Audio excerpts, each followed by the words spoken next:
Hey everyone, my name is Grace Echeverria and I'm the Brigade Peer Support Program Captain for this year. We're coming to you tonight to kick off National Suicide Prevention Week and communicate to each and every one of you why this week is important to who we are, as cadets, future officers, Americans, and people. We have a lot of things planned this week and expect you to take them all seriously, be present in your participation, and engage in deliberate and honest personal reflection, and focus on showing your classmates, company mates, teammates, and peers that you are here for them. We are a community and we are together in this fight for mental health and against suicide. Please know that your company and Reg peer support counselors are available to you for any reason. We are a safe place for you, whatever you want that to look like. They have also done a great job planning and coordinating different events for your units and are truly passionate, knowledgeable, and dedicated to ensuring you have access to the education, resources, and support you deserve. CPD is also available for appointments through CIS, their office number, or in person with their receptionist on the 6th floor of Washington Hall. They have a 24/7 after-hours number if you are ever in an emergency or crisis situation. All of this information can be found on the flyer on the inside of your door. Along with the chaplains, you have many other resources you can reach out to, talk to, and learn from. Please do not hesitate to talk to someone you trust and be honest about how you are feeling. You all should have received a yellow ribbon and safety pin today. We are asking you to move that from uniform to uniform this week to show one another your support. You will also participate in the Out of the Darkness 5K walk one day this week. The intention is that you conduct this walk as your squads and engage in conversation that builds trust, cohesion, and community. Listen to your leadership when they open up about why this week is important to them, and don't be afraid to stand up and say something as well. I encourage you all to attend the Riley Green concert at the end of the week and let yourself decompress and have fun with your friends. Finally, we will be finishing up the week with a community barbecue at the company level on Sunday evening. Remain disciplined in your COVID mitigation, but enjoy that time together, play games, and build off the momentum to continue learning about and solidifying your community. Suicide prevention does not start or end with this week, but this is our opportunity to stand with the rest of the nation and show our dedication as a community to ourselves, each other, our future soldiers, and brothers and sisters around the world. We stand together. I'm Ruby Jones. I'm Brigade Command Sergeant Major. From a young age, I thought mental health was a personal fight. Didn't empathize, really relate to anyone going through challenges, especially when they spoke out about them. Even in my own life, I've always tried to deal with it on my own. And that's generally the way I thought until last year. Last year, I lost my friend Cade. We were in the same Thunder squad, but weight's heaviest on my heart. It's the amount of times I pass him and make loose plans to catch up and never do it. What weighs on me is not that I feel responsible for what happened, rather that I didn't make the time to spend with my friend and to get to know him better. If you were like me growing up, just know mental health struggles are real. And I pray you don't let it get to the point that I did of losing a friend before you're convinced. People like to say that they lived their lives with no regrets, but honestly, it's absolutely absurd. I do regret not making the time to spend with him. So this week, take it seriously, understand it's a real thing in the Corps, and don't make the same mistake I did and turn a blind eye to our teammates in need of an ear to listen. Hi, my name is Cadet Landon Ogburn. I'm the Executive Officer for the 4th Regiment, and I've been to the Center for Professional Development multiple times in my cadet career. So when I got home from Air Assault School my plug summer, my parents told me that my dad's cancer had progressed to stage 4. The next couple of days were hard to say the least, but the hardest part was that I had to come back for CFT a week later. I didn't want to come back, I didn't want to meet new people, and I didn't want to talk about it. I just wanted to keep my head low, get through it, and call home as much as possible.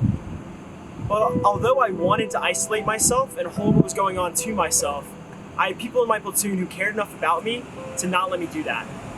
Despite not having never met me before, they were able to identify that something was wrong, listen to what I had to say, support me, and help me enjoy CFT as much as possible, all things considered. Nothing about being a cadet is easy. The actual training event of CFT was not easy for me. But it would have been a lot harder if I didn't have people who cared enough about me to help me get through what was going on externally to the event itself. This taught me to not be so ignorant as to think that I know what's going on in everyone else's lives. Outside of the uniform, haircut, and dog tags, everyone here is people that they love and things that make them hurt. More than anything else, I want to be the person who helps others like my teammates help me. And I want to play my part alongside every other West Point cadet to make this place a place where people ask for help and they actively seek to help others.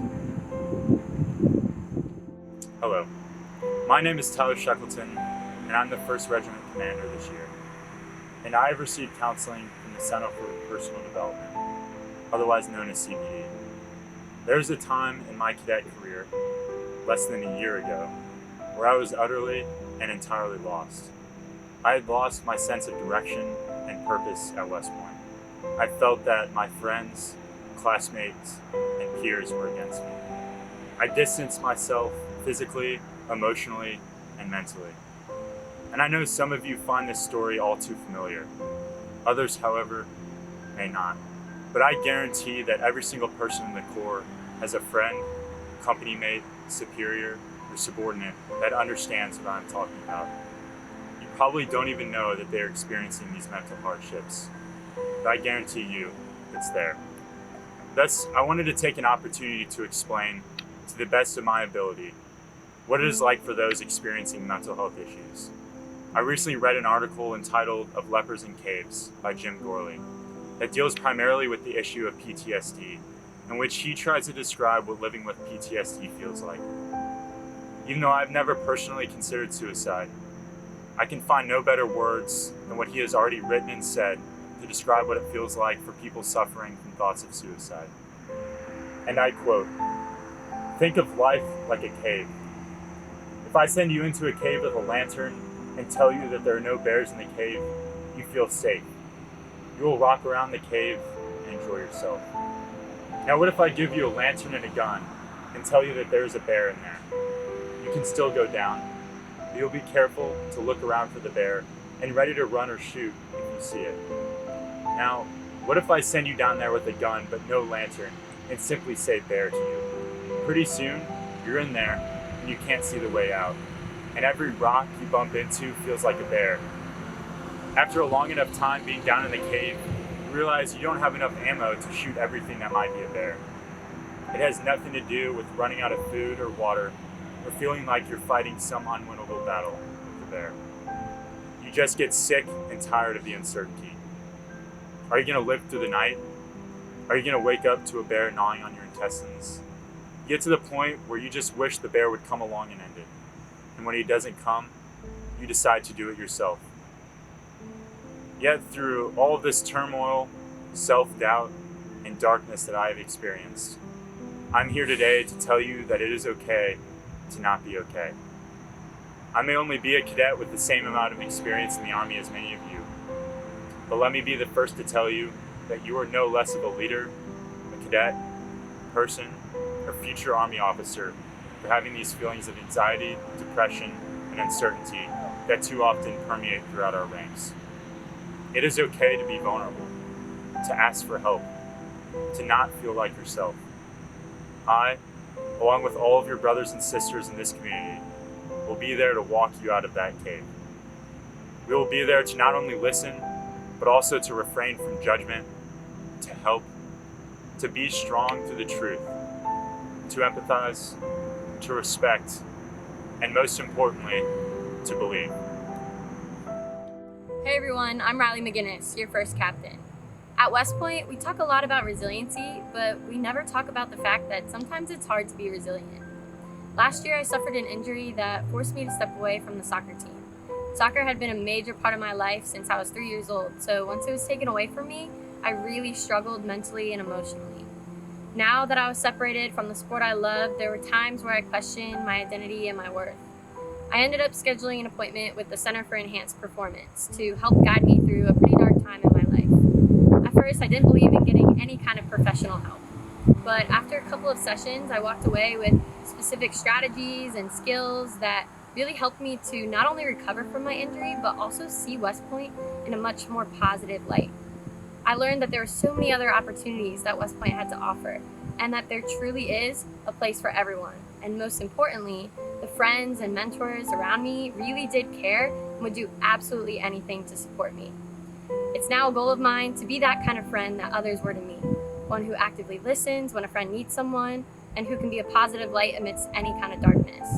Please know that you're capable of being resilient, but even when it's hard, that's okay. It's perfectly acceptable to ask for help from friends or professionals if you need to, like I did. With struggle comes perseverance, character, and character hope. We stand together.